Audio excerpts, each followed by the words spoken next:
자, 조금 더 봅시다. 예를 들어서 이런 문제도 있을 수 있죠. 계속 이어서 조금 더 풀어볼게요.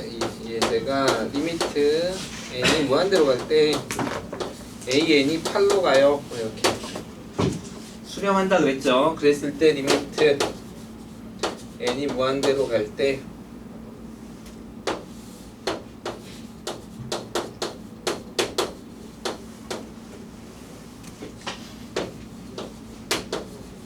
이렇게 이걸 풀라고 하는 문제예요.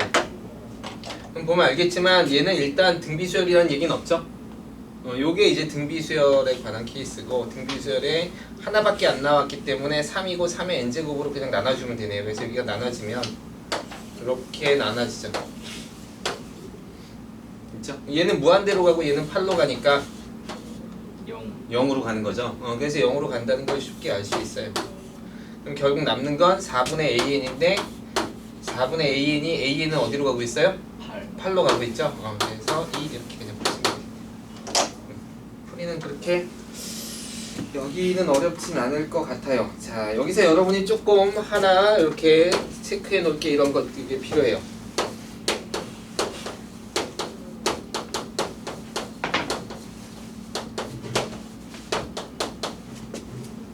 등비수열의 합. 등비수열의 합은 어떻게 되어 있냐면 an이 ar의 n-1제곱 이렇게 되어 있잖아요. 그러면 합은 어떻게 나오냐면 잘 알고 있죠? r-1분의 a의 r의 n제곱 마이너스 1 되죠? 맞아요?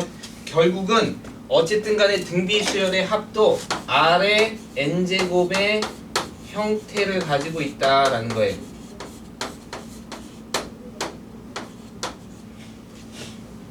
그러니까 등차 수열은 합한 거랑 등차 수열의 비율이 합이 굉장히 커져요. 맞아요? 예를 들어서 이런 거지. 분모는 n이고 분자는 1 더하기 2 더하기 3 더하기 해가지고 n까지 가면 얘는 결국은 n제곱으로 가요. 2분의 1 n제곱이지만 그러니까 차수 자체가 위로 올라가죠. 그죠? 등차 수열의 합은 차수 자체가 커져요. 근데 등비수열은 합해도 등비수열의 형태를 그대로 유지하고 있어요. 그래서 이 계산을 계속적으로 해 나갈 수가 있어요. 이렇게 보시면 될 것 같아요.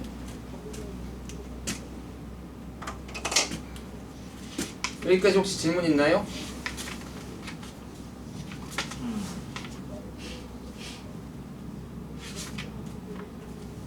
없어요. 없어요? 자,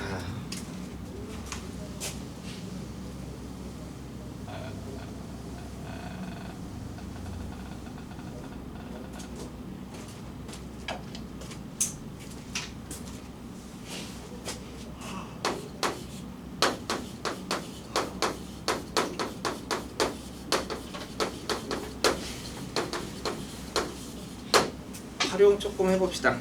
선생님이 되게 좀 미안하네 생각보다.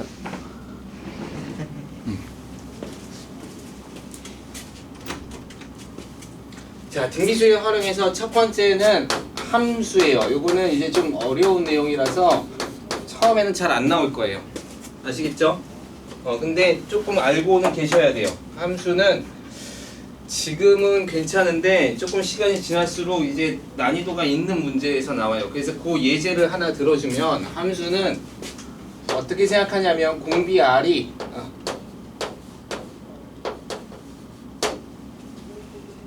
r을 뭐로 쓴다? x로 쓰고 있을 때 그럴 때 이제 많이 나와요. 예제를 하나 보여줄게요.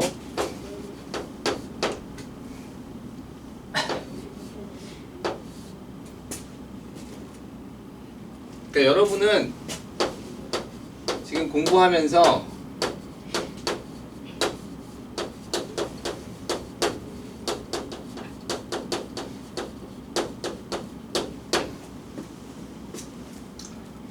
이제 어떤 걸 생각하셔야 되냐면 r의 n제곱이면 등비수열의 극한이라는 게 느낌이 오죠? 근데 x의 n제곱이어도 등비수열의 극한이라고 보여야 돼요. 그게 이제 여러분이 해야 할 작업이에요. 그리고 여기는 문제가 많이 나오는 게 아니라 조금 난이도가 있는 문제에서 갑자기 툭 튀어나오기 때문에 잊어버릴만 할 때 툭 튀어나오기 때문에 좀 기억하셔야 돼요. 즉 다시 말해서 R의 n제곱과 X의 n제곱을 같은 형태로 볼 수 있어야 돼요.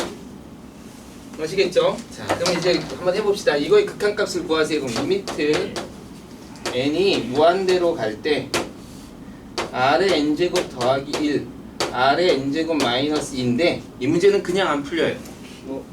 이 문제는 범위를 나누는 문제예요. 자, 선생님이 맨 처음에 뭐라고 이렇게 수업할 때 얘기했냐면 등비수열의 극한은 뭐에 영향을 받는다? R. 그렇죠. 공비의 값에 영향을 받아요. 그래서 선생님이 어떤 값이 있을까 막 이렇게 여러분한테 물어봤죠. 그죠? 그런 것처럼 얘도 그 영향을 받아요. 그래서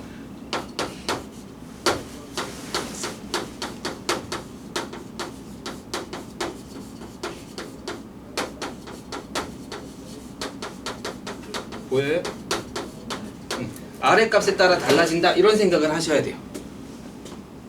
그럼 어떻게 나눠? 아까 나눴던 대로 가장 크게 나누면 5가지, 그냥 대충 나누면 4가지.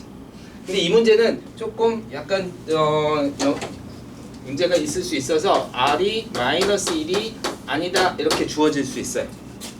그럼 3가지 정도만 나누시면 돼요. 자, 해봅시다. 첫 번째, 절대값 R이 1보다 큰 경우 이렇게 되는 거지. 그럼 얘는 어디로 가? 무한대로 가겠죠. 얘도 무한대로 가겠죠. 무한대분의 무한대 꼴이니까 어떻게 하라 그랬어? 이 1번하고 끝냈네. 이게 사실 이거 하나 다예요. 거의 무한대 빼기 무한대 꼴은 잘 안 나와요. 나와봤자 그냥 그 값이 그냥 일정하게 그냥 결정돼서 무한대로 발산하거나 이제 그런 형태라서 선생님이 아마 그냥 중요하지 않다고 생각한 것 같아요. 어쨌든 간에 보세요. 이렇게 되면 얘가 무한대분의 무한대 꼴이 돼요. 그러니까 요 규칙을 적어주면 되는 거야. 그러니까 여기서는 R의 n제곱으로 나눠주면 되죠. 그래서 R의 n제곱으로 나눠주면 요거 분의 요거니까 결국은 얘는 의미가 없잖아, 그치? 그러니까 R의 n제곱 분의 R의 n제곱이니까 1로 갈 거예요. 이렇게. 그 다음에 이렇게 할까요? 1보다 작을 때는 어디로 가? 이게 어디로 간다 그랬어? 0. 0으로 가죠. 0으로 가니까 마이너스 2. 마이너스 2 이렇게 되는 거야. 맞아요? 네. R의 값이 달라지고 있죠? 네. 세 번째, R이 1. 1일 경우. 그렇죠. 1이면 여기는 얼마가 돼요? 2. 여기는 마이너스 1. 이렇게 나오는 거예요. 됐어요? 그러면 이제 여기서 여러분이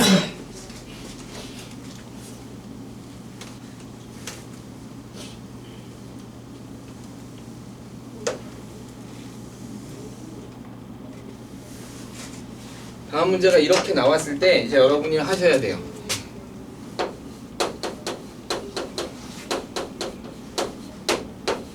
fx라고 씁시다. 네, 좀 답이 저기 3개인 거예요. 네. 구간에 따라 달라요. 그걸 이제 선생님이 함수일 때 어떻게 나오는지 보여줄게요. 자, 함수일 때 만약에 fx가 이게 극한이 없으면 안 돼요. 극한이 반드시 포함되고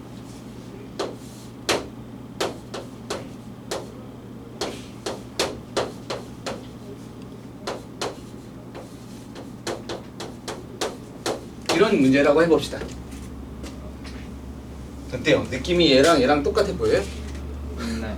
아, 그래요? 다행이네요. 선생님 되게 달라 보여요. 그러니까 여러분이 이 문제를 딱 봤을 때 저 생각을 할 수 있어야 되는 거예요. 아셨어요? 그래서 이게 좀 난이도가 높아요. 자, 그러면 이 문제는 답은 다 이거야. 맞죠? 그러면 우리가 뭘 그릴 수 있냐면 함수를 그릴 수 있어요. 이렇게 그릴 수 있는 거죠. x축, y축, 그 다음에 1, 2, 마이너스 1, 마이너스 2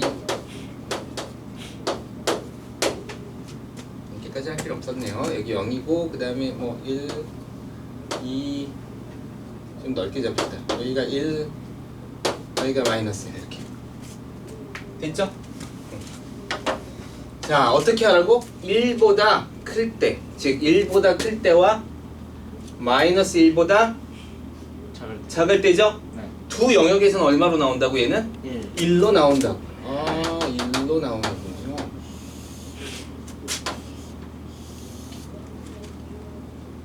요 사이 구간에서 얼마로 나온다고? 마이너스 마이너스 2로 나오는군요.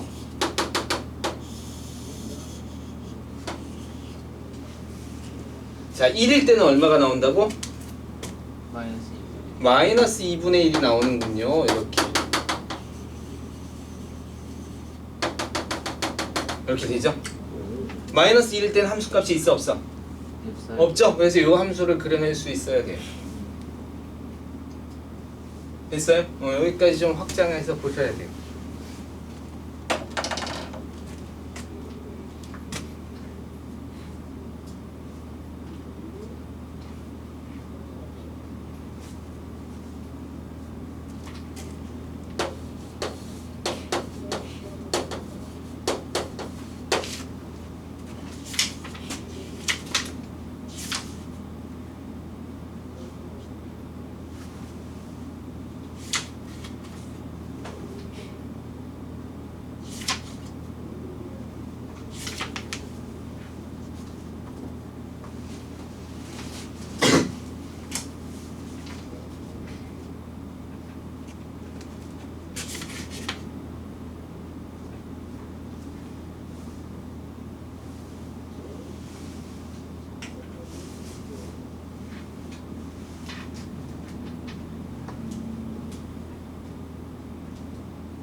모르면 선생님한테 물어보세요. 여러분 인원수도 지금 수업하다가 이렇게 바로바로 물어볼 수 있는 충분한 인원수고, 그리고 선생님이 여러분 반에 뭐 교재를 약간 좀 쉽게 잡아왔던 이유는 여러분의 실력에 대한 문제가 아니라 그거에 대한 거예요. 수업 시간에 선생님하고의 어떤 이렇게 의사소통을 많이 하려고. 소수 정리를. 그렇죠. 1등급을 만들기 위해서. 정우야 그 낙서하지 마. 소수 일로 와, 너. 있는데 지금. 너 선생님한테 마치 필기하는 것처럼. 일이 끝났으니까. 좋아, 내가 지금 소수 정해라고 하고 있는데 야, 낙서를 지금. 갑자기 상처받을 뻔하네. 선생님 상처 잘 안 받는데 상처받을 뻔했어. 도형은 크게 두 가지 형태로 보여요. 그러니까 첫 번째는 어떤 게 있냐면 지수함수에 관한 경우가 지수함수.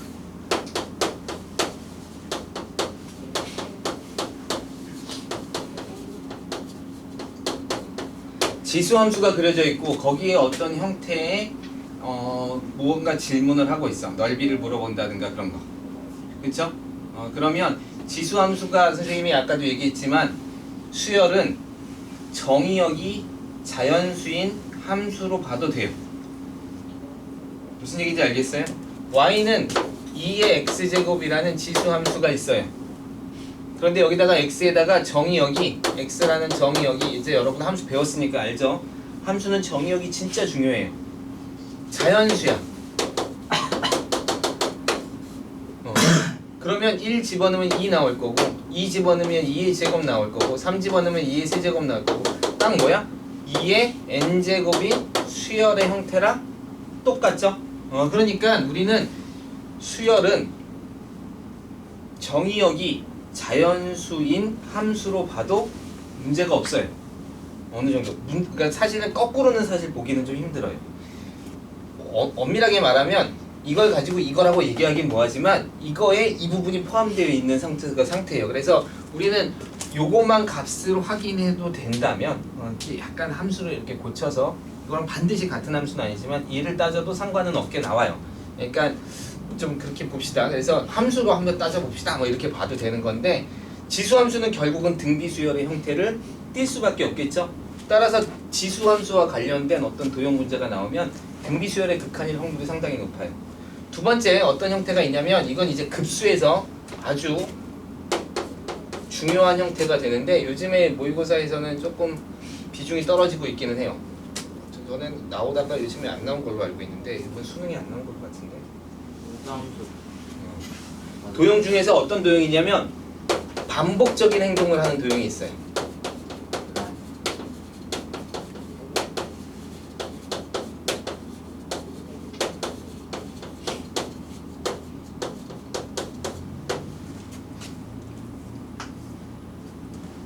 그럴 때 이제 도형 문제가 나와요. 예를 들어서 정삼각형이 있습니다. 이렇게.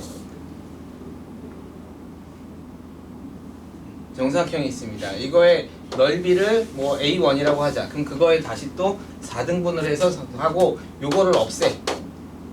그럼 나머지 세 개의 넓이를 A2라고 합시다. 그 다음 다시 또 이 정삼각형에 요거를 없애. 그 넓이를 A3라고 합시다. 이런 식으로 계속 반복적인 행동을 하고 있는 거예요. 정신이 나가. 정신이 나갈 일이죠. 이런 반복적인 행동들을 한다는 것은 뭘 의미하냐면 이 값들이 내가 왜 이걸 받치라고 있을까? 이 값들이 등비수열의 어떤 형태를 띠게 됩니다 라는 뜻이에요. 그래서 이런 문제는 등비수열의 형태를 띠기 때문에 일반적으로는 귀납적 정의, 즉 어떤 형태를 AN이라고 놓고 그 다음의 형태를 AN 플러스 1로 놓는 형태도 있고 이렇게 문제 푸는 것도 있고 그렇지 않고 아예 처음부터 이건 나중에 급수할 때 자세하게 할 거예요. 첫 번째 도형과 두 번째 도형에 어떤 비율을 따지는 거야. 요 변의 길이가 같죠. 그럼 이 변의 길이보다는 2분의 1이지. 따라서 공비는 2분의 1 정도로 갈 거야. 그러니까 사실은 비례식이 2분의 1 정도로 갈 거고 넓이를 얘기하면 비례 관계가 1대 2면 넓이 관계는 몇 대 몇이에요? 1대 4죠? 오케이. 1대 4죠. 제곱비. 그러니까 공비는 4분의 1의 확률이 굉장히 높아져요. 무슨 얘기인지 알겠어요? 그래서 공비를 구하거나 이렇게 하는 방법들을 할 수 있어요. 그래서 그런 문제들이 조금 형태로 가지고 나올 수 있어요. 반복적 형태의 도형의 문제는 지수함수, 그러니까 즉 등비수열과 관련 있는 문제예요. 그래서 이렇게 도형 문제가 좀 활용해서 이렇게 쓰이긴 할 거예요. 요거까지는 조금 이해해 놓으세요. 문제를 직접 풀면서 많이 나오진 않으니까 문제를 풀면서 선생님이 설명을 해주도록 할게요. 하나만 딱 더 합시다. 이거는 사실 등차 수열 할 때도 했는데 한 번 더 하죠.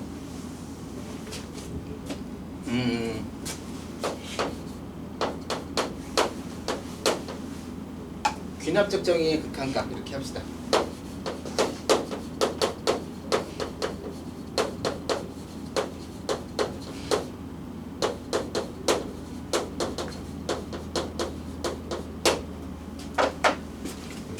동료리가 문제 풀 때 선생님한테 슬쩍 이렇게 막 얘기했던 말에서 얘기했던 말인데 그거예요. 뭐냐면 반드시 조건이 필요해요.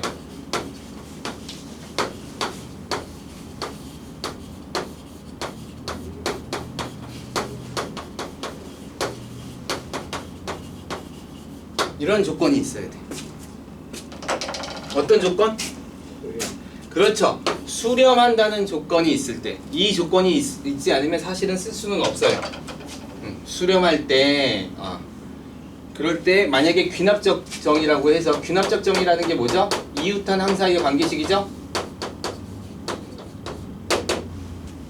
그쵸? 만약에 AM 플러스 1항이 이렇게 되어 있다면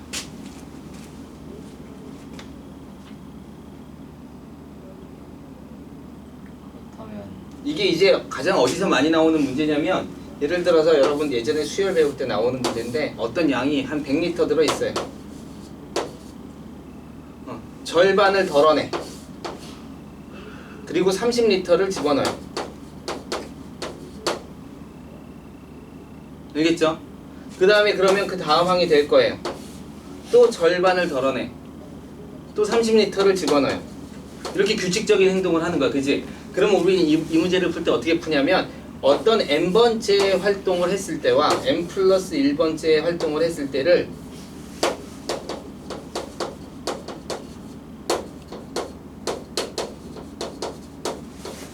얘를 그냥 양을 an 얘를 아는 척 하는 거예요. a n 플러스 1이라고 놓자 이렇게 하는 거죠. n번째로 a n이라고 놨으니까 n 플러스 1번째는 a n 플러스 1이라고 놓는 거죠. 그죠? 그 다음에 관계식을 구하는 거죠. 얘를 어떻게 했더니 얘가 됐어? 반을 덜고 30을 더하면 너가 됩니다. 이렇게 되는 거지. 이렇게 관계식을 만드는 게 귀납적 정의 방식이에요.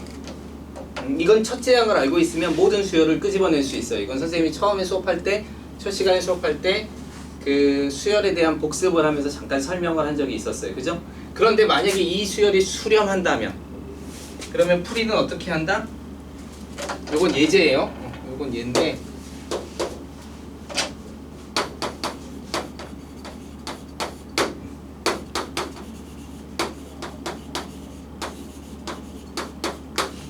이렇게 놓는 거예요. 알파라 하자. 이건 사실은 할 필요는 없지만 이렇게 씁시다. 수렴한다 그랬으니까, 그지? 수렴값은 모르지만 어떤 수렴값이 있어요 라고 얘기하는 거죠. 얘가 알파로 가면 n 플러스 1항도 어디로 가? 알파로 가죠. 그러니까 알파는 2분의 1 알파 더하기 1이 되죠. 아하. 맞아요? 네. 그럼 알파 값 구할 수 있죠. 간단한 식이니까. 알파는 얼마? 2 이렇게. 아, 그래서 극한값을 구할 수 있어요. 그렇죠? 귀납적 정의에 대한 어떤 극한값을 구할 때는 수렴한다는 조건이 있으면 그냥 알파로 놓고 푸시면 돼요.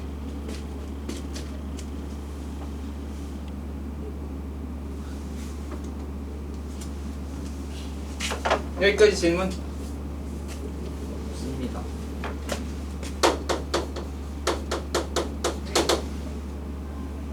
숙제. 숙제는 여기 끝까지예요. 등비까지. 등비 수열의 극한 끝까지.